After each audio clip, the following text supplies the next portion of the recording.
Michael, thanks for coming by, man. Thanks, Aubrey. Yeah. So in one of the intro pieces you sent me, you used the phrase, curiosity killed the cat. Mm-hmm. And when you think about that, you think about a cat that's playing around and maybe they run into a wire that they didn't see. But for you, your curiosity took you to an incredibly dangerous place. Mm-hmm. So you kind of had to think, man, I'm really kind of laying it out there. But that seemed to be kind of what you do, is just to go investigate really scary, unusual, dangerous things. So did you have trepidation when you were going down to the Somali coast? Oh, yeah, obviously. Yeah. It's not all I do, but I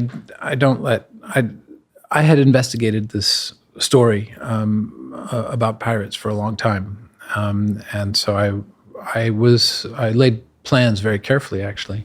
And I traveled with another journalist named Ashwin Rahman, who has been in and out of war zones for most of his career.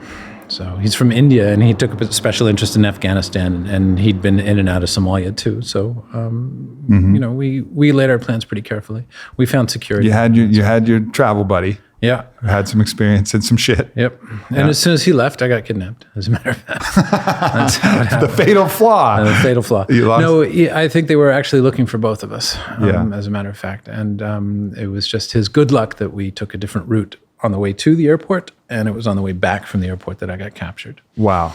Well, tell us a little bit more about that, because, I mean, it sounded like you really wanted to get in and go a lot deeper than most people were going. I mean, your refusal to stay at the normal hotels, you're in Djibouti, yeah. That's different. But yes, I did, as a rule, I like to see, a country on its own terms.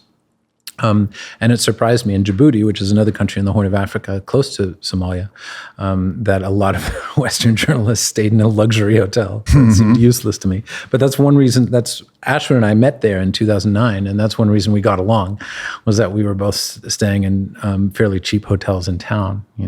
Yeah, really trying to get the actual scoop. But I wouldn't say that I was trying to do something more dangerous than other journalists had done. So I think that's a misconception. Some people think, well, you shouldn't have gone to Somalia at all.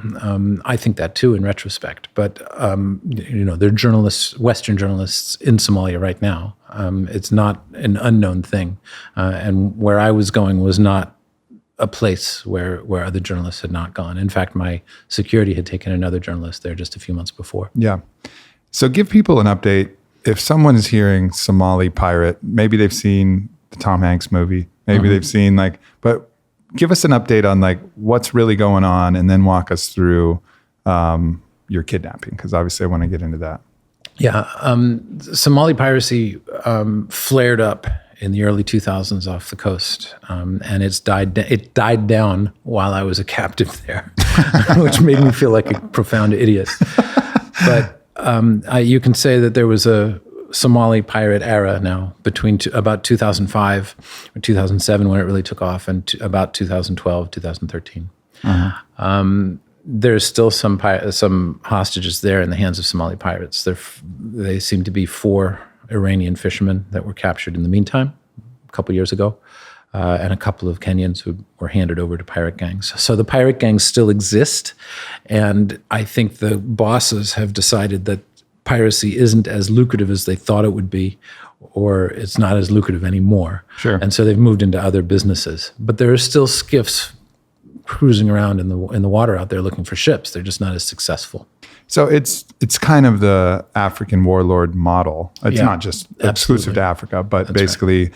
Gang of people get together, get machinery of whatever sort they have, in this case boats, and then take what they can. Yeah, boats and SUVs. That's one reason for the title of The Desert and the Sea. It's very much a land-based operation too. And in fact, a lot of the guys that I met were not disgruntled fishermen necessarily. They were militiamen, clan militiamen who knew how to use a rifle. And those warlords, who are just businessmen with hired guns, can move into many other businesses too, including weapon smuggling or whatever. Yeah. All right. So you're thinking that, did you say you were going to the airport to go home? Yeah, not quite. Ashwin and I had spent 10 days in Somalia and gathered some pretty good material. And then he went to Mogadishu, which meant an extra trip to the airport. So we went with him. We decided to all stick together to see him off. And then he got in a plane successfully. And when we piled back into our car and drove back into town, into Galkayo, there was a truck waiting for the car. And so I'm imagining a movie where like the truck is like sideways on the road and you like... Kind of. Not like blocking traffic, but it was waiting for us. And when it saw the car, it moved. And it was a truck with a cannon bolted in the back, an anti-aircraft cannon. It's called a technical in that part of the world. It's a fairly common sight, actually, because of the Somali Civil War. And we had one, actually, on the way out to Hobyo. As part you had your own cannon. We had our own technical, with our guard team. And this was very possibly the same one. So in other words, it belonged to the same clan, and it was a different set of soldiers that flowed off of it. But it was gunmen who were expecting to find us there. So in other words, our location had been ratted out to somebody. So walk us through the escalation of your oh shitness as this happens, right? Like there's a first like uh-oh, and then there's the real oh shit. At first the driver slowed down and said, technical, we don't know what kind. And then my fixer translated that for me, and then he said, oh, it's one of ours. So in other words, he recognized it as something clan affiliated, probably the same one that had taken us out to Hobyo. But we didn't recognize the men. And the technical came up to the car, and my mind reeled. I knew on some level what was going on. The rest of me said, just a traffic stop, no problem. I've got my backpack with me, got my German passport, which I was traveling on. This will all be over in a second. Mm-hmm. And in a second, the men came off the back of the truck and fired their guns in the air. So then I knew that was like double oh shit at that point. Then I knew what was going on. In fact, I thought I was dead. Had you envisioned that potential scenario before? Yes. I mean, I knew how things got done in Somalia. So yeah, I had envisioned things like that. Now, was there ever? Because even myself, I don't go to a lot of dangerous places, but I envisioned these various scenarios, probably prompted from Hollywood or whatever. Mm-hmm. Did any part of you like go through any heroic maneuvers that you might try to make in that particular situation? I had considered carrying a gun before I went. Ashwin and I actually discussed it. We both said probably a bad idea. Carrying a gun was possibly a good way to get killed yourself. Once they want you, they can take you, basically. Yeah. We had trusted in the loyalty of the actual clan that was protecting us. And obviously, like I said, there was the clan that betrayed us. So the people who you trusted, a faction of them? A faction of them, yeah, exactly. Turned against my fixer, and mm-hmm. I don't quite know how close the betrayal came to our people, the people that we actually hired. I think pretty close. But anyway, the clan that was protecting me, rather than the other pirate group across the border that I was actually investigating, is the one that captured me. Yeah. Wow. All right. So there you are. You hop in their, SUV with the technical mounted on it, I'm assuming, right? No, the technical was carrying the gunman, and the gunman came off. They pulled me out rather violently from the car. And then they put me into a waiting SUV, another one that was waiting by the side of the road. And that's the one that drove me off into the Somali bush for 3 hours. I mean, it was a long way. And when they pulled me out of the car, they beat me on the wrist. They broke my wrist. They beat me on the head and bloodied my scalp. And then when I was they broke my glasses, which I was wearing. And then when I was in the actual SUV and we were sort of thumping along through the bush, not along any roads or anything like that, my scalp, my head, thumped against the roof of the car and left a blood stain on the fabric, which is how I identified that car the next morning, for example. Wow. That's brutal. So what is the crisis mindset that kind of, comes over you at that point? Is it just pure survival? Does fear leave your body? Like, what are you actually feeling at that point? Fear is one thing. So fear and stress. the whole body floods with those hormones. You hear about cortisone flooding the brain during any kind of violent situation. I've felt that, and there's a fierce sweat that that you don't normally smell in yourself. That all that happens, and probably finely tuned perception from your adrenaline being probably extraordinarily high. Yeah, I think so, and just anger. Yeah. All right. So then, really what I'm most interested in is just to track your own kind of mental journey and like how you stay, how you keep your mind towards the more positive side of things. Obviously, it's going to wander into the darkness and into the depths, and I want to talk about that. But how you kind of keep yourself in a state, because you hear different stories from different prisoners of war and different things, and one of the biggest deciding factors whether someone survives is how they can handle their own mind. That's right. Whether they get very, whether they give up completely and, kind of surrender to their demise, or whether they hold themselves to another different pattern. So talk us through that a little bit. Well, I mean, if you read other prisoners' stories, if they were in for a long time, I don't think maintaining a positive worldview is how they survive. So it's certainly not how I survived. I did not maintain hope. That was not the way to do it. Because every time I tried to hope for something, it was those expectations were dashed.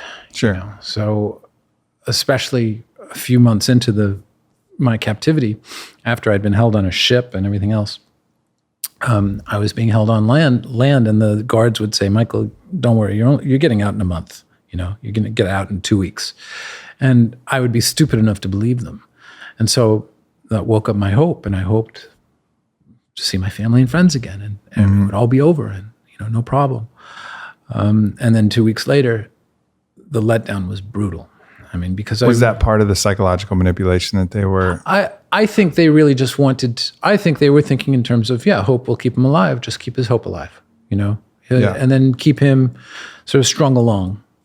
And it's not like it pacified me. I was still angry at them, of course, but I did attempt to live, through positive thinking. It was not the way to do it, because the hope is a cycle. Hope and despair is a breaking wheel. That's how I experienced it after a while. And it's like, the wheel of fortune you see in some old Buddhist paintings. You have to detach yourself from that in order to survive. Yeah, that makes sense. And did you make a distinction between hope and faith? I mean, was there a faith that you were going to survive and a faith that you were going to make it out? There was no faith I was going to survive. None at all. Yeah. No. So you had made peace to a certain degree with your death. Yeah. I mean, I had at some point I thought negotiations just weren't going well at all. Something's wrong. Maybe there will be a rescue attempt. If that happens, maybe I would die. I mean, there's a good 50% chance that I would die. So I assumed that I had to assume that things were going to end badly. And so I struggled with that for a long time, because then the question is, well, should you just end it now? Should you just commit suicide? Or should you try to kill the guards? And in the meantime, you're feeling guilty for getting yourself into this position too. Sure.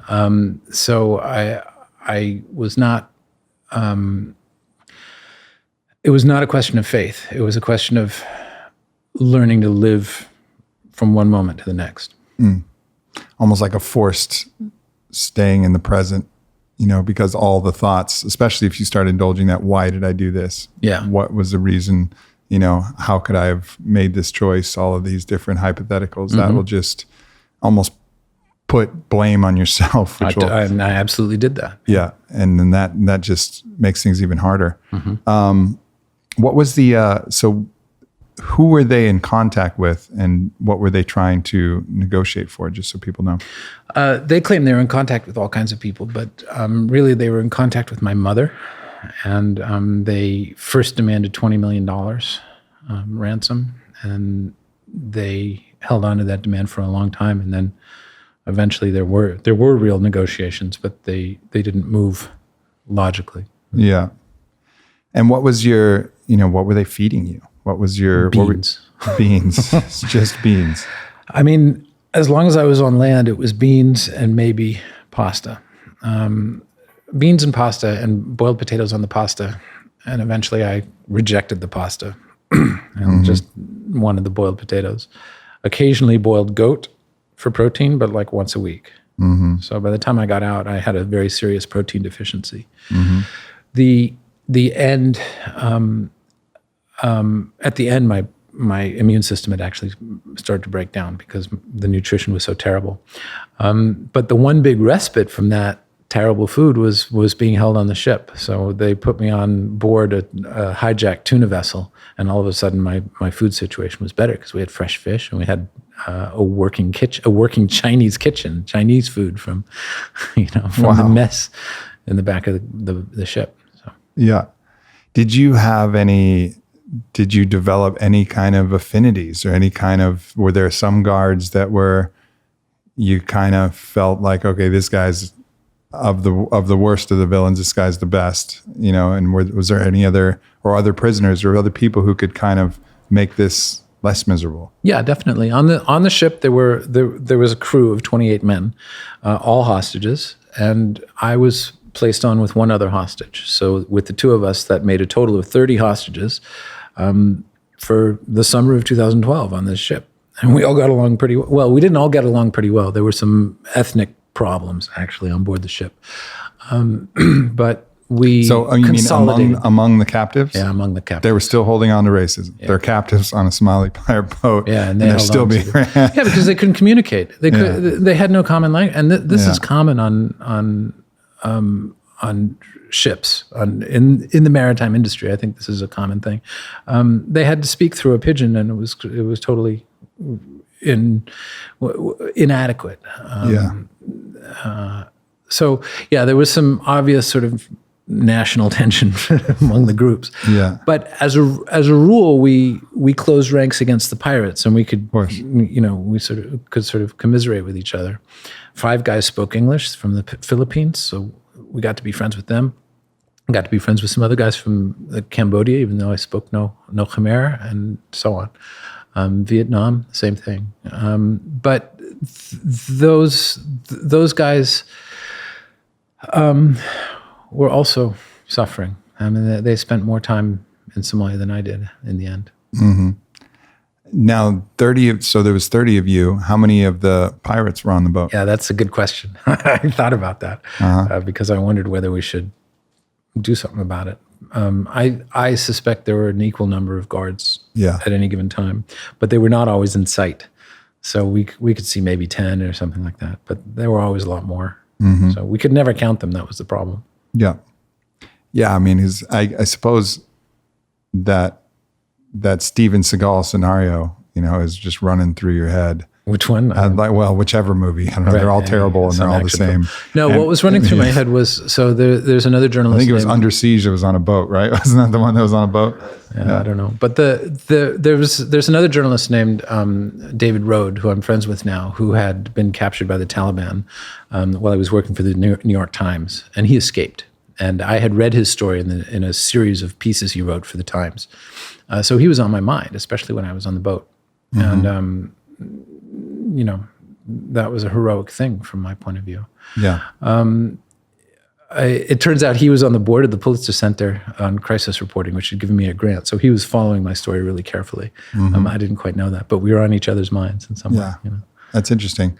Was there ever, did the military ever have a plan in place to send in SEAL team? Almost certainly, yeah. Yeah. It just never got signed off on or whatever. Yeah. That's, fair enough. If you don't want SEALs risking themselves in a situation where the intelligence isn't good, or where all the elements aren't in place. So that's fair enough. And also, I'd prefer to have a cautious president in charge of something like that than a reckless president. Mm-hmm. So talk us through the events that transpired that allowed, that led up to your release. So first of all, to answer your other question, I did get along with a few of the guards. Some of the guards were gentle compared to, and willing to talk to me, willing to sort of communicate a little bit. But since at the end of my captivity, I had completely closed down any predilection for optimism. When even the friendly guard said, "Michael, you're going free," I didn't believe them. So a car arrived in the afternoon, and one of them said, "Michael, your car is here." That's a little bit weird. And when I came out, there was actually a bundle of money that the men were wrapped in plastic, cash, that the men were excited about. And still, I thought, don't know. And they're like, "Pack your things. We're going to drive you to the airport." I'm like, "All right." And so I did pack my things, but I still wasn't sure. How many things did you have? I had you acquire things. So I had a razor, for example. I had a toothbrush. The guards had actually given me some coffee, but I couldn't use it because I had no coffee maker. So I don't know what they were thinking. You smell it. Whole bean coffee, Kenyan coffee, whole bean coffee. I think they knew at that point, that was a few days before I released, they knew at that point I was going free. So I don't know, somebody splurged. This is not even in the book because I couldn't make sense of it, but it was true. I had to improvise. No, I couldn't use that stuff at all, actually. But the problem was that, okay, so I put my things together. I had some notebooks too. I put my things together in my bag, sort of tied it up with a rope because the bag wouldn't close. And I thought, well, I'm going somewhere. And then they changed their story. They said, "Okay, we're not going to drive you to the airport. We lied. We're going to take you out into the bush and give you to some other Somalis." And I nearly bit that man's head off. I'm like, I knew it. You guys are just selling me to another gang. The whole thing is going to start over again, and I'm going to be here for another year or more. So I was really angry. And so even though I was in the car being driven to freedom, I was boiling mad. And I looked around at the town. I'm like, well, looks nice out there compared to what I've been living in. It was still a rundown part of the city. And then they gave me to another Somali in the bush, and he said, "No, you really are going to go free." And he put me on the phone with my mother. Wow. Put me on the phone with my mom and another negotiator, and they were in the same room in California. And so they had arranged actually a payment. Oh yeah. To get you out. What was the price? The final price was $1.6 million. So that was my mother who talked them down. And I have to say the Somalis blinked. So they came down precipitously at the end there. And no one's quite sure why. But I noticed some signs of labor unrest among the guards. So in other words, one of them told me, but they had threatened to stop working and stop guarding me because they were tired of it. It was going on for too long. And I think they had stopped getting their pocket money, which they got every couple of months or so from the bosses. Where'd that money come from? Yeah, good question. I mean, my mother raised it. Yeah. She had to scrape it together through family and friends, but also some magazines I'd worked for and some institutions in the U.S. and Germany. So like a private GoFundMe. Oh yeah, of sorts. Yeah, not online, not in public, but yeah. Yeah. So then, at what point did you let all that go and really recognize that you were free? What was the moment where you're like, I really, really am free? Well, so in that second car, the Somali put me on the phone with my mom, and she could finally tell me what was going on. I still had no clue, but at that moment I knew it was real. I was not, I think I write that I was not elated because elation wasn't quite the available. Thing. It wasn't available, exactly. But I think I lightened steadily during that afternoon while I was driven to a plane. So they drove me to the airport, and a Cessna was waiting for me with a very skilled bush pilot named Derek, who's a wonderful guy, by the way. Yeah. And where did he take you? He flew me to Mogadishu. Yeah. And then the U.S. Air Force landed a C-130 right behind us, and they flew me to Nairobi.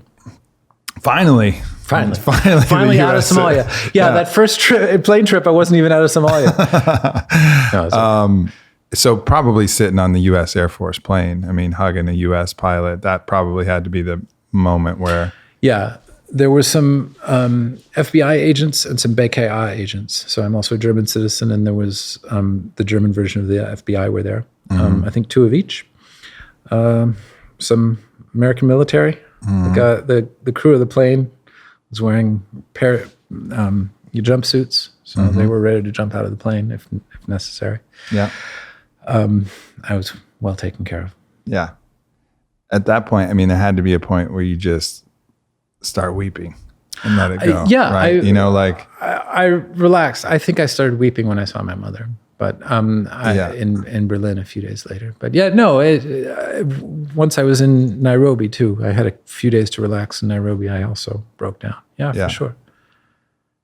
What do you, now looking back on it, I mean, this is an experience that, I mean, 0.00001% of people are having in Western culture. I mean, what is the perspective that you can get on it?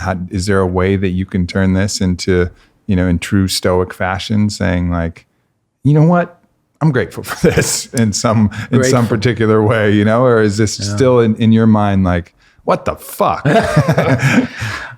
Somewhere in between. I'm not sure I'm grateful. I know Solzhenitsyn wrote in the Gulag Archipelago that at some point he was grateful for his jailers for throwing him into a Soviet gulag. I'm not there yet. I wouldn't say I'm grateful for what happened. But it's not what's important. So first of all, I wouldn't have been able to talk to you about it like this before I had written the book. Writing the book made me conversant with the material and made me fluent with it.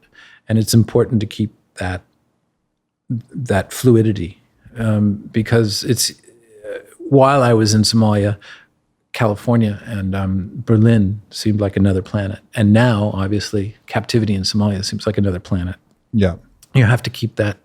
You can't just shove it away. You can't give into that notion. It's not another planet. And they're 2 experiences in one life, and Somalia belongs to the rest of us. I mean, it belongs to this earth. So you can't just shove it away and pretend it didn't happen. That's, I think, a really important point, because I think we tend to disclaim these events and places and areas like, that's over there. That's not our deal. That's not our issue. That's that thing. Which is obviously not true. Which is not true. And that's how piracy started. Yeah, exactly. And really having that universal perspective of really like, no, this is everybody's issue. All of the conditions that are leading up to these gangs and these warlords and everything, like this is a world issue. Yeah, it is. And I think that's probably some bit of perspective that this really drove home in an incredibly intense way for you. Yeah, no, absolutely. I mean, Somalia is chaotic for a number of reasons. Colonialism is one of them, but it's not the only reason. And the chaos on land absolutely needs to get fixed before all the other problems are going to go away. What's not true is that we needed to wait for full order on land before the piracy went away. The piracy actually reduced a little bit just because cargo ships have learned to protect themselves. So that was one small bit of order, but it really has nothing to do with the Somali people. I think what also happened is that pirates who were popular at first because they were bringing money into certain communities became unpopular because people saw the bad impression they were making around the world, and also because they were bringing violence to certain communities. And that was certainly true in the case of my gang. In fact, 2 days after I left, there was a shootout among all the guards, some of the top bosses who were surrounded by guards loyal to themselves. And at some point, one of the guards started shooting, and two or three top bosses and 2 mid-ranking guys lost their lives. Wow. So that helped damage the pirate gang. Yeah, that makes sense. Now, is there like when you're sitting down and you got like a really good sandwich or a really nice meal now, is there that perspective, that contrast that makes everything now a little bit sweeter? I mean, have you experienced that side of things where it's like, man, we're out here and Venice, California, and Abercrombie, and it's a sunny day, and I can get an almond milk latte. And is there that moment of like, God, I really appreciate this life more because of what I went through? Yes, but that makes it sound a bit like gloating. It's more that I've learned. So from the moment I got out, I was just grateful to have another life. I was grateful that I was no longer, thinking I had to die. And that gratitude is a change. It's a revolution in my own, thinking.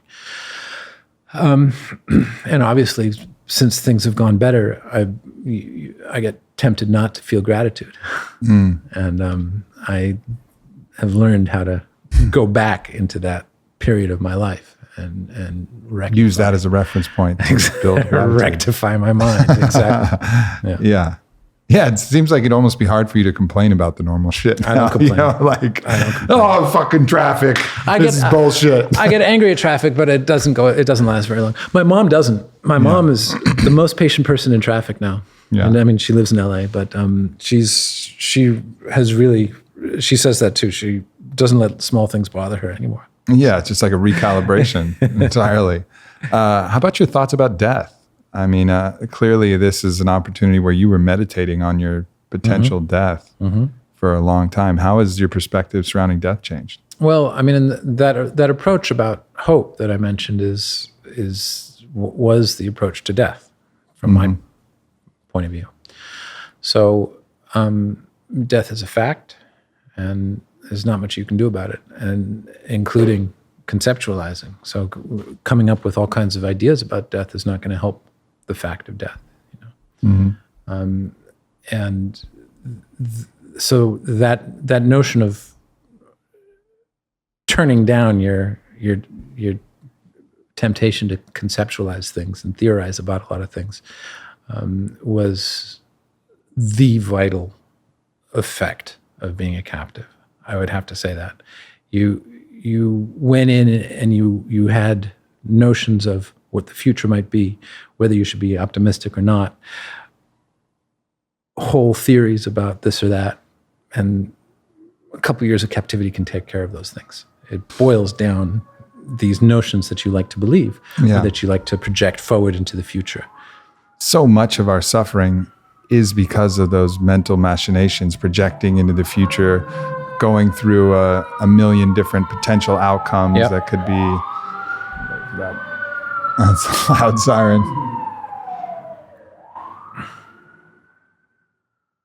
Yeah, projecting into the future, going through all of these different potential mental outcomes, actually living, through your imagination, living all of the worst case scenarios. I mean, I'm someone who does that. Right. Where I'll go through and I'll live 10 horrible things that just happened, none of which actually happened nor will happen. Exactly. And it takes me out of enjoying whatever I'm doing in the moment. And I think this is a like you were saying, it sounds like you just have no room for that when you're a captive. That's right. So that's a skill of, I'm just not going to go down that rabbit hole anymore. That's a skill that you could take from this. Right. If I had taken a lot of those thoughts seriously, I would have killed myself.